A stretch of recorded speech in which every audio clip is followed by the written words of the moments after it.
पिछले लेक्चर में हमने डीएनए देखा था, केंद्रक देखा था, केंद्रिका देखा था। एक टॉपिक बचता है, वो है आरएनए। तो चलिए पढ़ लेते हैं आरएनए। आरएनए क्या है? तो आरएनए का फुल फॉर्म है ribonucleic acid. Ribonucleic acid.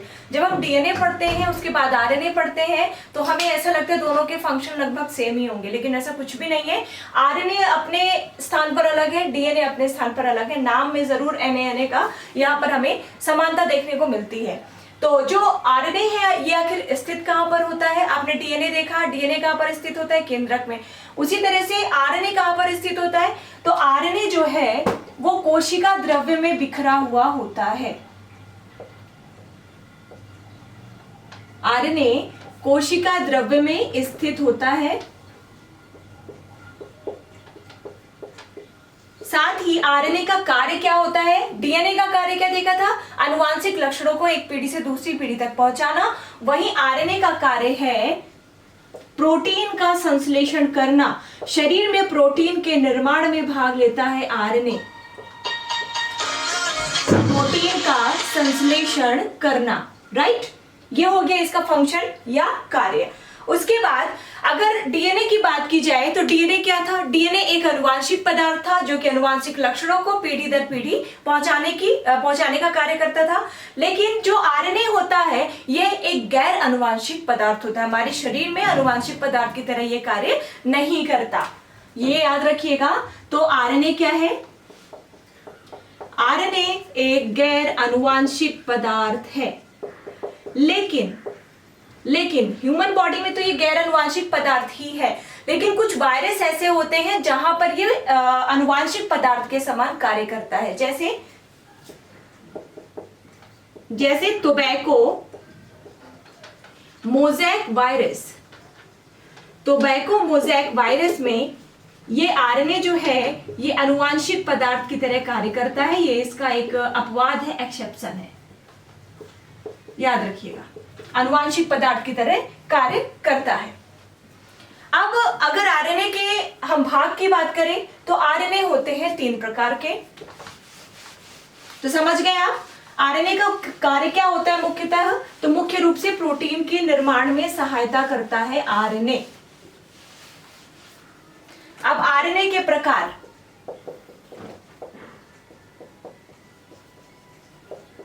RNA के प्रकार। आरएनए के 3 प्रकार होते हैं। आरएनए 3 प्रकार के होते हैं। कौन कौन से? पहला होता है मैसेंजर आरएनए। पहला है मैसेंजर आरएनए। दूसरा कौन सा होता है? तो दूसरा है ribosomal RNA. Ribosomal RNA, right?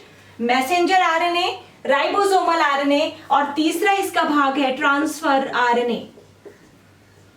Transfer RNA नाम से पता चल रहा है। मैसेंजर आरएनए मतलब मैसेज अर्थात सूचनाओं को पहुंचाने का कार्य करता है। राइबोसोमल मतलब राइबोसोम से कुछ इसका संबंध है। ट्रांसफर आरएनए मतलब ट्रांसफर करने का ये कार्य करता है। तो कार्य देख लेते हैं। तो सबसे पहले मैसेंजर आरएनए, चूंकि नाम से ही पता चल रहा है तो इसका कार्य क्या होगा?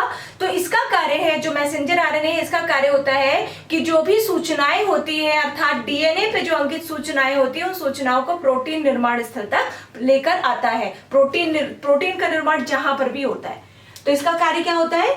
डीएनए पर अंकित सूचनाओं को कहां पर लाता है? प्रोटीन निर्माण स्थल पर। प्रोटीन निर्माण स्थल पर। समझ में आ गया? तो मैसेंजर आरएनए का कार्य होता है डीएनए पर अंकित सूचनाओं को प्रोटीन निर्माण स्थल तक लेकर आना। जो दूसरा है राइबोसोमल आरएनए, ये इसका निर्माण कहां पर होता है? तो इसका निर्माण होता है केंद्रिका में अर्थात न्यूक्लियोलस में। ब्लैक से ही लिखती हूं। तो इसका निर्माण कहां पर होता है? इसका निर्माण होता है केंद्रिका में। और इसके बारे में सबसे महत्वपूर्ण तथ्य यह है कि जितना आरएनए पाया जाता है पूरे शरीर में, संपूर्ण आरएनए का 80% भाग राइबोसोमल आरएनए ही होता है। तो संपूर्ण आरएनए का 80% भाग कौन सा आरएनए कवर करता है? राइबोसोमल आरएनए कवर करता है, ये याद रखिएगा। इसका कार्य होता है राइबोसोम के संरचनात्मक संगठन में सहायक। आप सभी को पता है कि राइबोसोम का मुख्य कार्य होता है प्रोटीन का निर्माण, इसी कारण से राइबोसोम्स को प्रोटीन की फैक्ट्री भी कहा जाता है। तो जो राइबोसोमल आरएनए है, इसका प्रमुख कार्य होता है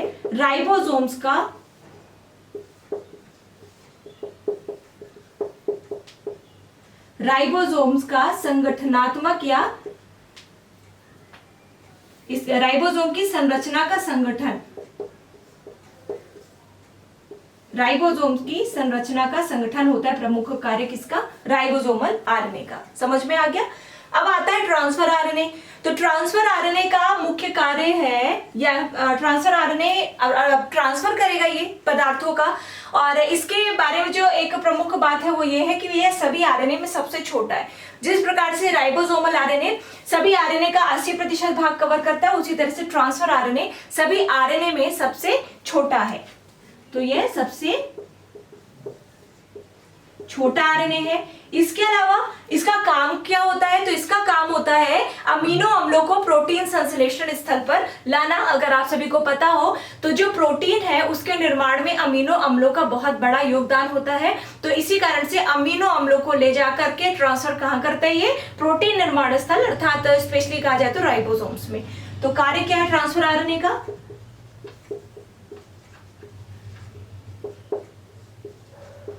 अमीनो अम्लों को कहां तक लाना? प्रोटीन निर्माण स्थल तक लाना। समझ आ गया? तो इस तरह से इसके आरएनए के 3 प्रकार, मैसेंजर आरएनए, राइबोसोमल आरएनए और ट्रांसफर आरएनए। जो ट्रांसफर आरएनए है इसको पहचानने का श्रेय जाता है भारत के एक वैज्ञानिक एच.सी. खुराना को। एच.सी. खुराना ने सबसे पहले ट्रांसफर आरएनए की पहचान की या खोज की कह सकते हैं, और इसी के कारण इन्हें संयुक्त रूप से 1968 में 1968 में नोबेल पुरस्कार से नवाजा गया। नोबेल पुरस्कार से इन्हें नवाजा गया। तो इस तरह से आरएनए के प्रकार हो जाते हैं समाप्त। हमने 3 प्रकार देखे। अब जिस प्रकार से हमने देखा था कि डीएनए का निर्माण जो है वो कुछ एसिड से होता है, कुछ क्षार से होता है, कुछ नाइट्रोजनी बेस है उनसे मिलकर के डीएनए का निर्माण होता है। तो यहाँ पर एक बार डीएनए का देख लेते हैं। तो डीएनए का निर्माण कुछ नाइट्रोजनी बेस अर्थात नाइट्रोजनी क्षार से मिलकर होता है, जिनमें से 2 क्षार हमने देखे थे। एक देखा था हमने प्यूरिन, और एक हमने देखा था पिरामिडीन या पिरिमिडीन। तो डीएनए के अंतर्गत जो प्यूरिन क्षार थे वो 2 थे। कौन कौन से थे? एक था एडेनिन और दूसरा था ग्वानिन। एडेनिन और ग्वानिन। पिरिमिडीन क्षार के अंतर्गत 2 क्षार हमने देखे थे, साइटोसिन और थायमिन। साइटोसिन और थायमिन। तो ये तो हो गया डीएनए का, जो हमने पहले से ही पढ़ रखा है। अगर आरएनए की बात की जाए तो आरएनए में भी कुछ नाइट्रोजनी बेस या नाइट्रोजनी क्षार उपस्थित रहते हैं, और इनमें भी ये प्यूरिन और पिरिमिडीन प्रकार के होते हैं। तो प्यूरिन क्षार अलग होते हैं, पिरिमिडीन क्षार अलग होते हैं। प्यूरिन क्षार आरएनए के डीएनए के समान ही होते हैं। कौन कौन से? एडेनिन और ग्वानिन। एडेनिन और ग्वानिन। जो पिरिमिडीन क्षार है साइटोसिन, ये तो सेम होता है, साइटोसिन तो सेम होता है, लेकिन जहां पर डीएनए में थायमिन है वहां पर आरएनए में थायमिन की जगह होता है यूरेसिल। यूरेसिल। समझ आ गई? तो इस तरह से अंतर होता है केवल एक क्षार में, एक नाइट्रोजनी बेस में। प्यूरिन पिरिमिडीन प्यूरिन क्षार सेम होता है, इसमें भी एडेनिन ग्वानिन, इसमें भी एडेनिन ग्वानिन। पिरिमिडीन क्षार, इसमें भी साइटोसिन, इसमें भी साइटोसिन, लेकिन डीएनए में दूसरा पिरिमिडीन क्षार है थायमिन, जबकि आरएनए में दूसरा है यूरेसिल। तो अंतर क्षार का केवल यूरेसिल और थायमिन में है। मैंने दोनों इसलिए लिखा ताकि आपको याद हो जाए। समझ आ गया? चलिए अब हम करते हैं डीएनए और आरएनए की तुलना। वैसे तो आप अपने से भी अब कर सकते हो, बट एक बार हम कर लेंगे तो हमारा रिवीजन भी हो जाएगा।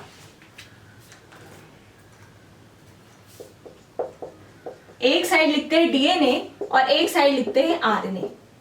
तो सबसे पहला डीएनए जो है वो शरीर में उपस्थित कहां पर रहता है? तो डीएनए कहां कहां पर उपस्थित रहता है?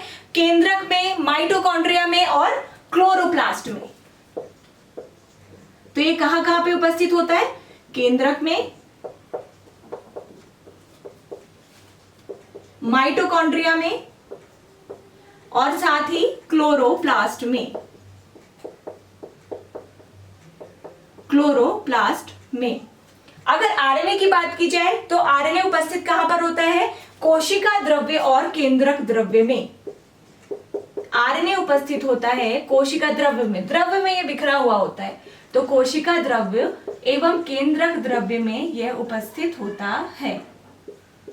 राइट, पहला अंतर हो गया। दूसरा अंतर, इसमें प्यूरिन क्षार कौन कौन से पाए जाते हैं? एडेनिन और ग्वानिन। और आरएनए में कौन कौन से प्यूरिन क्षार है, प्यूरिन बेस है? तो इसमें भी है एडेनिन और ग्वानिन। अगर पिरिमिडिन क्षार की बात की जाए, अभी कुछ देर पहले ही हमने पढ़ा, तो पिरिमिडिन क्षार इसमें है साइटोसिन, साइटोसिन और थायमिन। जबकि आरएनए में पिरिमिडिन क्षार है साइटोसिन, साइटोसिन और यूरेसिल। तो इसको जो सेकेंड है एडेनिन ग्वानिन, इसको अंतर तो नहीं बल्कि इसको समानता कहेंगे। उसके बाद जो डीएनए है इसमें डीऑक्सी राइबो पेंटोज शुगर पाई जाती है। इसमें डीऑक्सी राइबो पेंटोज शुगर पाई जाती है, पेंटोज शुगर पाई जाती है। जबकि जो आरएनए है इसमें राइबो पेंटोज शुगर पाई जाती है, राइबो पेंटोज शुगर इसमें पाई जाती है। और पहला मेजर डिफरेंस तो हमने लिखा ही नहीं कि जो डीएनए है ये मुख्य रूप से आनुवांशिक पदार्थ है, आनुवांशिक पदार्थ है, जबकि आरएनए जो है वो अपवाद को छोड़ दिया जाए तो ये गैर आनुवांशिक पदार्थ है। मतलब आपने पढ़ लिया है तो आप जितने चाहे अंतर इसमें आप ढूंढ सकते हो। ठीक है, इसका कार्य क्या होता है? डीएनए का मुख्य कार्य क्या होता है?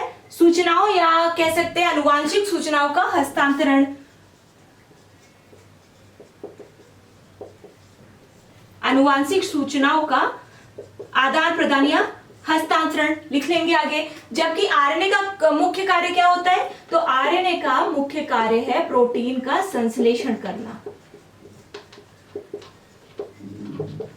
प्रोटीन का संश्लेषण करना। इस तरह से डीएनए और आरएनए में मेजर डिफरेंस हमने देख लिए। ये आपको केवल किसी वनडे एग्जाम में नहीं बल्कि अगर आप सिविल सर्विसेज का एग्जाम देने जा रहे हो तो अगर मेंस में पूछा जाता है तो वहां पर भी ये चीजें काम आएंगी। तो हमने देख लिया डीएनए और आरएनए में समानता और असमानता या तुलना। ठीक है, तो आरएनए इस तरह से हो जाता है खत्म। अब एक और शब्द बचता है जीन्स, वो भी हम देख लेते हैं।